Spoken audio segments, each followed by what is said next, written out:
السلام علیکم دوستو، ویلکم ٹو جی ایم کے ٹاکس۔ آج ہم بات کرنے والے ہیں اس زندگی کے پیٹرن پر، اور یہ میں آپ کو ایک مثال سے سمجھانے کی کوشش کرتا ہوں۔ ریسنٹلی جو ہے وہ مکیش امبانی کے بیٹے کی شادی، مارک زکربرگ، ایلون مسک کی شرکت اور قدرت کی ادھوری تصویر ادھوری رہتی ہے۔ رب کائنات نے زندگی کو ایسا ڈیزائن کیا ہے کہ تمام تر کامرانیوں اور کامیابیوں کے باوجود زندگی کی تصویر جو ہے وہ ادھوری رہتی ہے۔ تو دوستو، کہیں نہ کہیں اس میں موجود کمی ہمیں نظر آتی رہتی ہے۔ مارچ کے آغاز میں بھارت میں دنیا کی مہنگی ترین پری ویڈنگ تقریبات نے پوری دنیا میں ایک تہلکہ مچا دیا۔ پاکستان کے سوشل میڈیا پر بھی اس کا کافی چرچا رہا۔ بہت سی پوسٹیں ایسی نظر سے گزری کہ ہمارے نوجوان آہیں بھرتے دکھائی دیے کہ کہیں لکھا تھا کہ بندہ اتنا امیر ہو کہ مارک زکربرگ اور ایلون مسک کو شادی پر بلا سکے۔ یہ پری ویڈنگ تقریبات مکیش امبانی کے چھوٹے بیٹے انت امبانی کی تھیں۔ مکیش امبانی ایشیا کے امیر ترین کاروباری اور دنیا کے امیر ترین لوگوں میں 11ویں نمبر پر ہیں، اور وہ ریلائنس گروپ کے بانی اور چیئرمین ہیں۔ پری ویڈنگ تقریبات کے لیے امبانی خاندان نے گجرات کے شہر جام نگر کو اربوں روپے لگا کر مہمانوں کے لیے سجایا۔ اس تقریب میں مہمانوں کو 2500 ڈشز، ناشتے،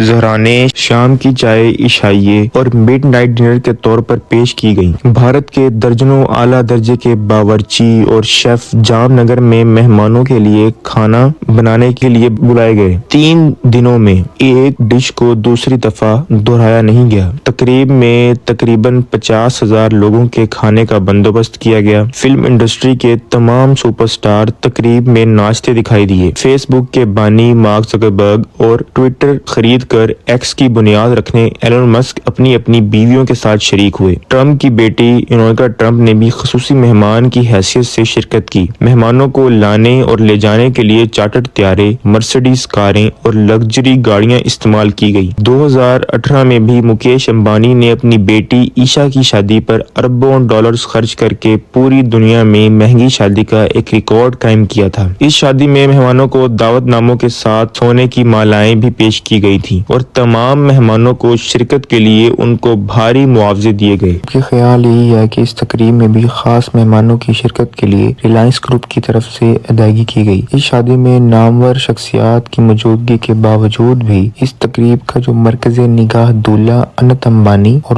دلہن رادھیکا مرچنٹ تھیں۔ تقریب کے 3 دن باقاعدہ طور پر ایک تھیم کے تحت منائے گئے۔ دولہا دلہن سے لے کر تمام لوگوں کے کپڑے اسی تھیم کے مطابق تھے۔ تقریب کا کروڑوں روپے کا ڈیکور کیا گیا۔ تقریب کے دولہا انت امبانی اس وجہ سے بھی خبروں کا موضوع رہے کہ وہ ایک خطرناک بیماری کا شکار ہیں جس میں وزن بے تحاشا بڑھ جاتا ہے۔ ان کے ساتھ ساتھ ان کی دھان پان سے خوبصورت دلہن دیکھنے والوں کو حیران کرتی ہے۔ جی بالکل ایسے ہی ہے۔ ایک طرف انت امبانی صاحب جو ہیں ان کی صحت اور ان کی بیماری، اور ایک طرف جو ہے وہ ان کی اس طرح پرکشش ہے وہ ان کی ہونے والی وائف، تو یہ جوڑی جو ہے یہ لوگوں کو حیرانگی میں مبتلا کرتی ہے۔ انت امبانی کو شدید قسم کا دمے کا مرض لاحق ہے جس کا علاج عام دوائیوں سے ممکن نہیں ہے، سو علاج کے لیے اسٹیرائڈز دیے جاتے ہیں۔ ان اسٹیرائڈز کی ایک قسم کارٹیکوسٹیرائڈز تھیں۔ اسٹیرائڈز کی ایک قسم وزن بڑھنے کا سبب بنتی ہے۔ اس سے انسان کی بھوک بے تحاشا بڑھ جاتی ہے،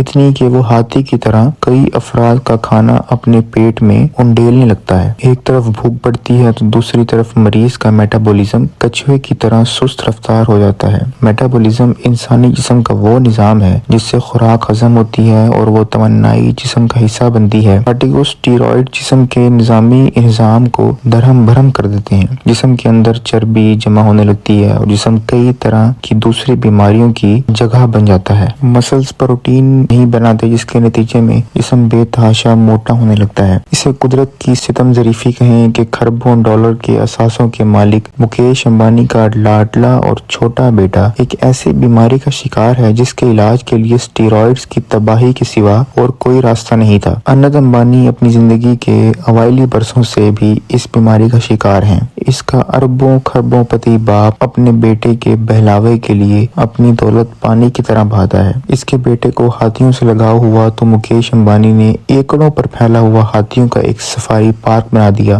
اس سفاری پارک میں بیمار ہاتھیوں کے اسپتال، تفریح گاہوں، سپا اور مالش کا انتظام ہے۔ خشک میوہ جات سے بھرے ہوئے سینکڑوں لڈو روزانہ ہاتھیوں کو کھلا دیے جاتے ہیں۔ یہ صرف مکیش امبانی کے اپنے بیمار بیٹے کے ساتھ لاڈ کی ایک جھلک ہے، مگر وہ اپنی تمام تر دولت کے باوجود اپنے بیٹے کے لیے مکمل صحت سے بھرا ایک دن نہیں خرید سکا۔ اننت امبانی نے تقریب میں ہزاروں مہمانوں کے سامنے اپنے دل کی بات کرتے ہوئے کہا کہ میری زندگی پھولوں کی سیج نہیں رہی، بلکہ میں نے کانٹوں کے راستوں پر چل کر زندگی گزاری ہے۔ اس کا اشارہ اپنی خوفناک بیماری کی طرف تھا۔ اس نے کہا کہ میں بچپن ہی سے ایک ایسی بیماری کا شکار تھا جس میں میری والدین نے میرا بہت ساتھ دیا۔ جب اننت امبانی یہ باتیں کر رہا تھا تو کیمرے نے ایشیا کے سب سے امیر ترین شخص مکیش امبانی کے چہرے کو زوم کیا۔ اس کے گہرے سانولے رنگ میں ڈوبے خد و خال تکلیف سے پگھل رہے تھے اور آنکھوں سے آنسو رواں تھے۔ تکلیف اور بے بسی کے آنسو کے وہ کھربوں ڈالر کے اثاثوں کے باوجود اپنے بیٹے کے لیے مکمل صحت سے بھرا ہوا ایک دن نہیں خرید سکا۔ رب نے دنیا ایسی ہی بنائی ہے کہ تصویر ادھوری رہتی ہے۔ اس ادھورے پن میں ہمیں اس ذات کا عکس دکھائی دیتا ہے جو مکمل ہے۔ سو آئیں مکیش امبانی کی دولت پر رشک کرنے کی بجائے اپنی زندگی کی ادھوری تصویر پر اپنے رب کا شکر ادا کریں، کیونکہ تصویر تو اس کی زندگی ہی بھی مکمل نہیں۔ تو دوستو، زندگی کی تصویر کسی کی مکمل نہیں ہوتی۔ تو میں آخر میں یہی کہنا چاہوں گا کہ زندگی جو ہے وہ ایک ادھورے پن کا جہان ہے۔ تو آج کے لیے بس اتنا ہی۔ اللہ حافظ۔